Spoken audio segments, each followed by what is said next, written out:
এক-দুই নয়, কমপক্ষে ১৯ থেকে ২০ কোটি টাকা লোপাটের প্রাথমিক আলামত পাওয়া গেছে বিসিবিতে।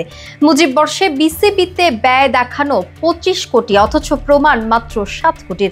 হঠাৎই অভিযান চালিয়ে বিসিবির ভেতর থেকেই মিলল কোটি টাকার গড়মিলের আলামত। দুদকের অভিযানে উঠে এলো একের পর এক চাঞ্চল্যকর তথ্য।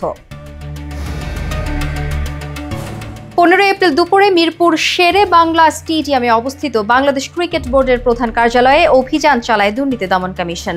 ৩ সদস্যের একটি দল প্রায় ১.৫ ঘন্টা সময় নিয়ে খতিয়ে দেখে বিসিবির নথিপত্র।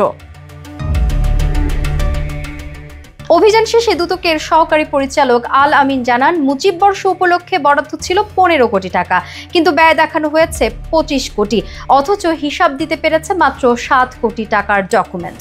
আরও ২ কোটি টাকার খরচ দাবি করা হয়েছে শুধুই কথায়। এই হিসাবে লোপাট হয়েছে ১৯ থেকে ২০ কোটি টাকা, এমনই প্রাথমিক আলামত পাওয়া গেছে বলে জানান তিনি।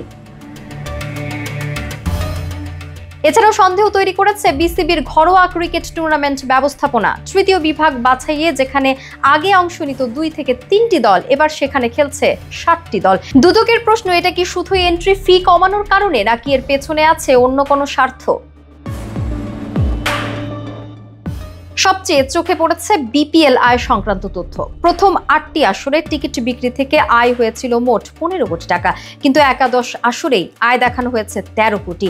এক আসরেই এত বড় অঙ্কের টিকিট বিক্রির ব্যাখ্যা খুঁজছে দুদক।